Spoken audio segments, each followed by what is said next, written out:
आज की क्लास में हम लोग बात करने वाले हैं सिविल इंजीनियरिंग का सब्जेक्ट स्ट्रक्चरल एनालिसिस के बारे में। फ्रेंड्स, यह सब्जेक्ट सिविल इंजीनियरिंग का सबसे इम्पोर्टेंट सब्जेक्ट में से एक है। स्ट्रक्चरल एनालिसिस का यह सब्जेक्ट उन सभी स्टूडेंट्स के लिए बेनिफिशियल साबित होने वाला है जो कि अभी सेमेस्टर एग्ज़ाम में इनरोल हैं या फिर कंपटीशन एग्ज़ाम की तैयारी कर रहे हैं। आज की क्लास में हम इस सब्जेक्ट का इंट्रोडक्शन के बारे में डिस्कस करेंगे। मैं इसकी पूरी सीरीज लाने वाला हूँ। जो स्टार्ट करते हैं आज की क्लास। स्ट्रक्चरल एनालिसिस, सबसे पहले इसका डिफिनीशंस के बारे में जानेंगे।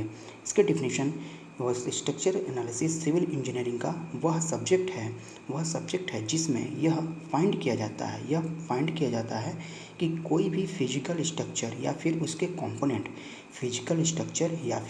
कंपोनेंट पर जो लोड अप्लाई होता है, उस लोड का इफ़ेक्ट जिस एनालिसिस के द्वारा किया जाता है, उस एनालिसिस को स्ट्रक्चरल एनालिसिस हम लोग कहते हैं। अगर इसके डिफिनीशन हम पढ़ के बताएं तो it is the determination of effects of load on physical structure and their component. ठीक है, फिजिकल स्ट्रक्चर और उसके कंपोनेंट पर जो लोड अप्लाई होते हैं, उस लोड के जो इफ़ेक्ट हमें देखने को मिलते हैं, उसका कैलकुलेशन, उसका डिटर्मिनेशन जिस मेथड के थ्रू किया जाता है, उसको हम लोग स्ट्रक्चर एनालिसिस के नाम से जानते हैं। यह स्ट्रक्चरल एनालिसिस एक इम्पॉर्टेंट रोल प्ले करता है किसी भी डिज़ाइन के एनालिसिस करने में। फ्रेंड्स, इसके बारे में हमें डिटेल्स में जानने के लिए आगे जो भी हम इसकी सीरीज में पढ़ेंगे उसमें कुछ टर्मिनोलॉजी आएंगे, जैसे कि इस types of beam, types of joint, supports. ठीक है, तो इसी चीज़ को हम लोग आगे डिस्कस करेंगे। तो सबसे पहले उसके बारे में हमें जानना ज़रूरी होगा कि स्ट्रक्चरल एनालिसिस के सब्जेक्ट में कितने तरह का लोड अप्लाई होते हैं, कितने तरह के लोड को यूज किया जाता है। तो सबसे पहले हम लोग टाइप्स ऑफ लोड के बारे में जानेंगे कि कौन से लोड होते हैं जो कि स्ट्रक्चरल एनालिसिस में यूज किए जाते हैं। तो फर्स्ट ऑफ लोड, पहला हमारा लोड है पॉइंट लोड।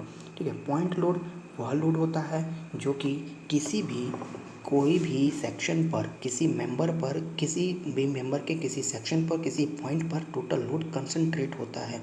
सपोज अगर हमारे पास एक बीम है, सब फ्रेंड्स, मैं अभी बीम का टाइप मैंने बताया नहीं हूँ, तो मैं आगे इसको डिस्कस करूँगा कौन कौन टाइप के बीम होते हैं। तो मैं अभी फिक्स बीम पर मैं आपको एग्जांपल बता रहा हूँ।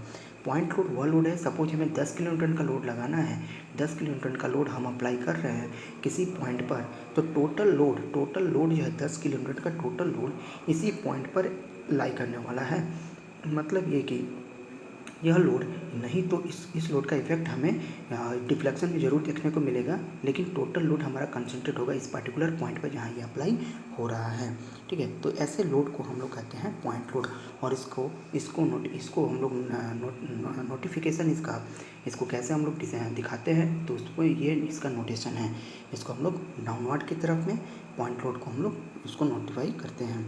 सेकेंड टाइप्स ऑफ लोड है हमारे पास फ्रेंड्स यूडीएल, जिसको हम लोग शॉर्ट में यूडीएल कहते हैं, यूनिफॉर्मली डिस्ट्रीब्यूटेड लोड।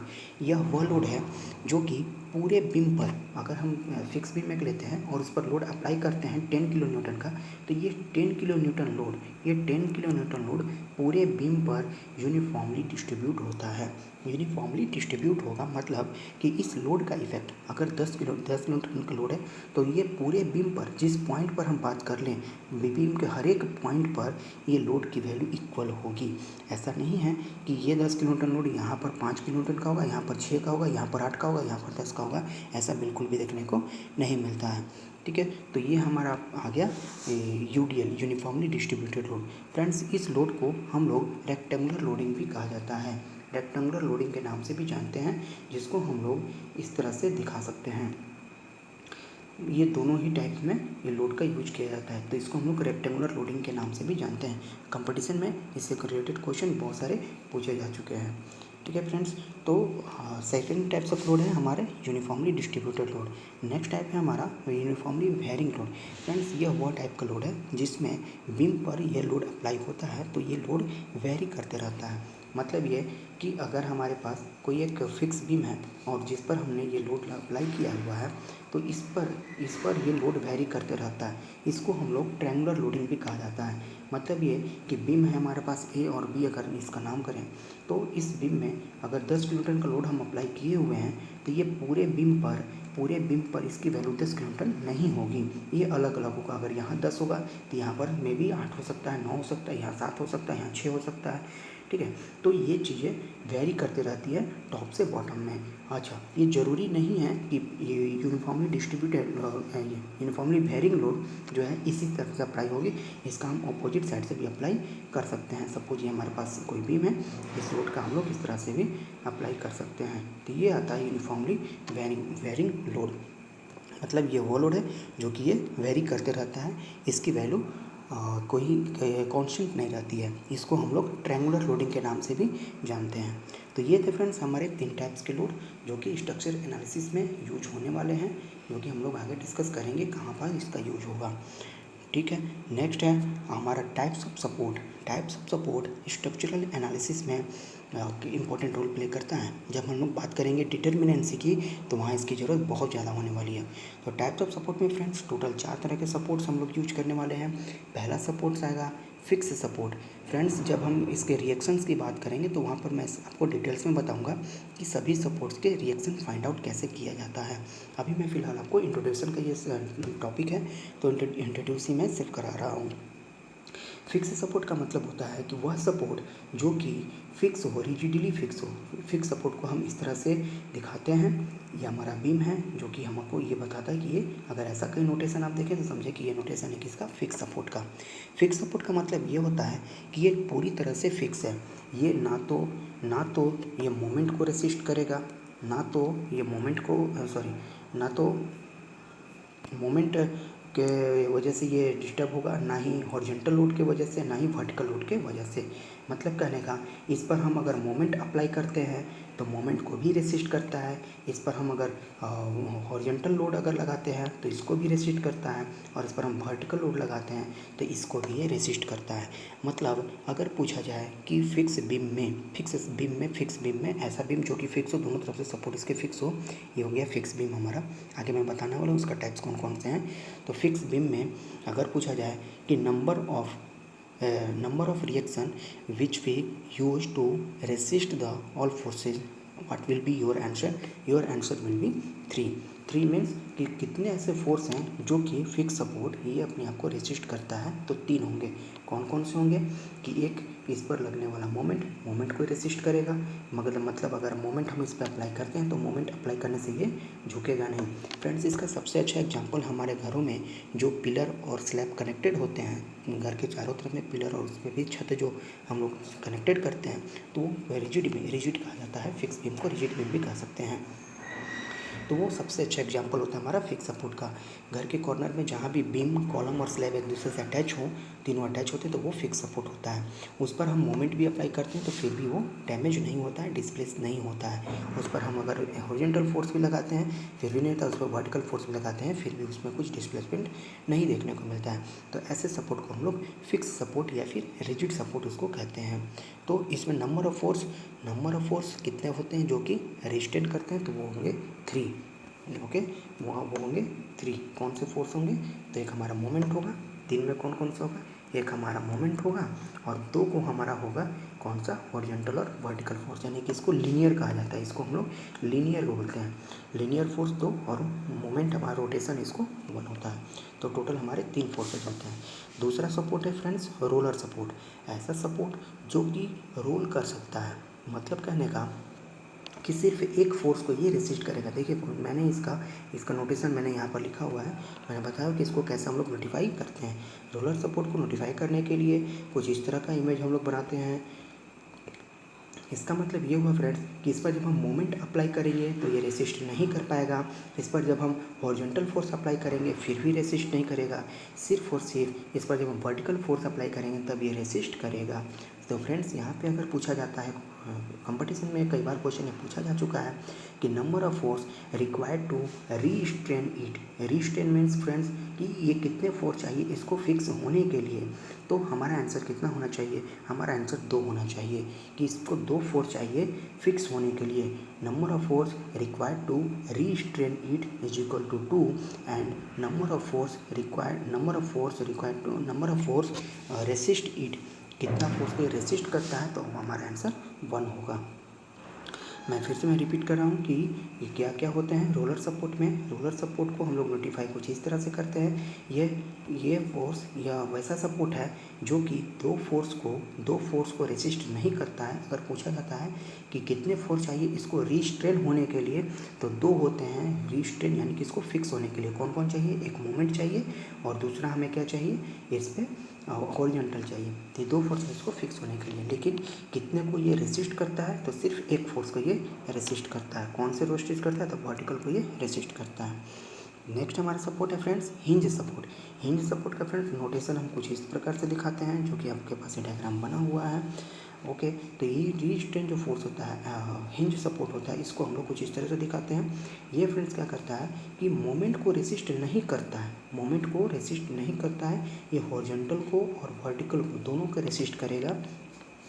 ठीक है, तो इसमें अगर पूछा जाए कि number of force required to restrain it, तो हमारा आंसर 1 होगा। मतलब कि एक फोर्स चाहिए इसको फिक्स होने के लिए और दो फोर्स चाहिए, दो फोर्स को ये रेसिस्ट करता है। The number of force required to resist, number of force resist कितना करेगा, तो 2 को, एंड रिस्ट्रेन के लिए कितना, तो 1 को चाहिए। ये हमारे 3 सपोर्ट थे फ्रेंड्स। नेक्स्ट आता है गाइडेड लोडर सपोर्ट। देखिए गाइडेड लोडर सपोर्ट वह सपोर्ट है फ्रेंड्स जो कि दो अलग अलग दो मेंबर के बीच में इसको फिक्स किया जाता है। जैसा कि आप डायग्राम में देख रहे होंगे, यहाँ पर हमने गाइडेड लोडर को कुछ इस तरह से दिखाया हुआ है। मतलब कि ये हॉरिजॉन्टल फोर्स को ये रेसिस्ट नहीं करता है, ये मोमेंट एंड वर्टिकल फोर्स, यहाँ पर मोमेंट और वर्टिकल फोर्स दोनों फोर्स को क्या करेगा, रेसिस्ट करेगा। सिर्फ हॉरिजॉन्टल को अलाउ कर देगा मूवमेंट। तो यहाँ भी पूछा जाएगा कि कितने फोर्स चाहिए इसको फिक्स होने के लिए, तो सिर्फ एक चाहिए, लेकिन कितने फोर्स को ये रेसिस्ट करता है, तो 2 फोर्स को ये रेसिस्ट करता है। तो ये थे फ्रेंड्स हमारे टाइप ऑफ सपोर्ट के बारे में। फ्रेंड्स नेक्स्ट पॉइंट है इसमें स्ट्रक्चर एनालिसिस में टाइप्स ऑफ जॉइंट, कितने तरह के जॉइंट यूज होते हैं। तो स्ट्रक्चर एनालिसिस में हम लोग मेनली 2 तरह के जॉइंट यूज करेंगे, पहला रिजिड जॉइंट और दूसरा पिन जॉइंट। पिन जॉइंट को फ्रेंड्स हम लोग हिंज जॉइंट के नाम से भी जानते हैं। पहला रिजिड जॉइंट होता है, दूसरा हमारा पिन जॉइंट होता है।